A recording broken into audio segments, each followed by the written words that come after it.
बिस्मिल्लाहिर्रहमानिर्रहीम। आज मैं आपको बहुत ही यमी, बहुत ही यूनिक, बहुत ही डिलीशियस एपेटाइज़र या स्नैक की रेसिपी देने लगी हूँ। और आप यकीन करें, अगर आपने मेरे चैनल को सब्सक्राइब नहीं किया तो प्लीज़ कर लें। आपको बहुत इंजॉयमेंट होने वाली है, खाने में भी और देखने से भी। सबसे पहले मैंने क्या किया था, मैंने 5 अदद टमेटो लिए थे, उनको बहुत बारीक बारीक चॉप कर लिया था। और चॉप करने के बाद और उसके साथ ही मैंने प्याज भी लिए थे 2-3, उनको भी छोटा छोटा चॉप कर लिया था। चॉप करने के बाद जिसमें टमाटो ऐड किए थे, उसी ही बर्तन में मैंने अनियन भी ऐड कर दिए थे और उनके ऊपर मैंने लेमन भी स्क्वीज़ किए थे। पार्सली ली थी, उनको भी छोटा छोटा चॉप कर लिया था या छोटा छोटा काट लिया था।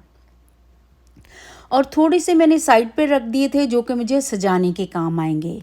और उसके बाद मैंने 2 कैन जो हैं वो लिए थे चिकपीस, वो ऐड कर दिए थे। और ये बहुत कम स्पाइसी चिली है, उसको मैंने छोटा छोटा काट लिया था और उसको भी उसके अंदर ऐड कर दिया था। 2 नींबू उसके अंदर स्क्वीज़ किए थे और उसका खट्टापन इतना फ्लेवर देता है। दूसरा, जितनी अपने वेजिटेबल और चीज़ें डाली हैं उनका कलर भी चेंज नहीं होता और फ्लेवर भी देता है और फ्रेश भी रहती है। और मैंने इमली ली थी जो कि ओवरनाइट डुबो दी थी, उसका जो पल्प है उसको मैंने छन्नी से छान के और उसके अंदर ऐड कर दिया था।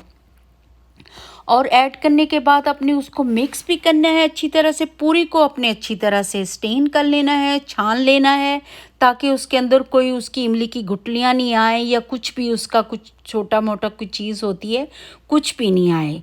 और बहुत फ्लेवरफुल ये डिश बनती है।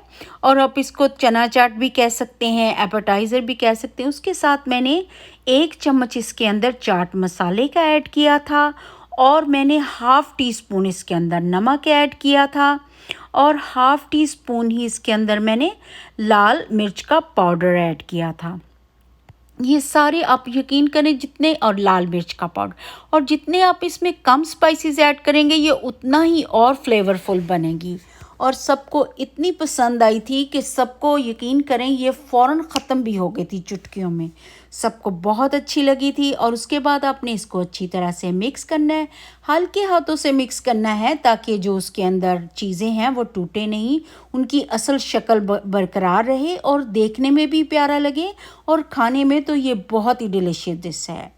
और उसके बाद मैंने थोड़े से इसके अंदर ये बूंदी ऐड की थी, या इसको आप घर में भी बना सकते हैं। और ये बेसन की बूंदी है जो मैंने इसके अंदर ऐड की थी।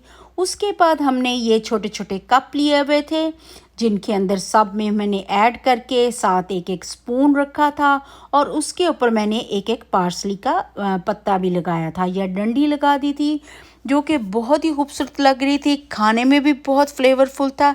आई होप आप लोगों को मेरी ये डिश अच्छी लगी। अगर अच्छी लगी तो प्लीज़ थम्स अप दें और सब्सक्राइब मेरा चैनल करें। और जब भी कुछ बनाएं दुरूद शरीफ पढ़ के बनाएं। रबीउल अव्वल मुबारक गाइस। अल्लाह हाफिज़।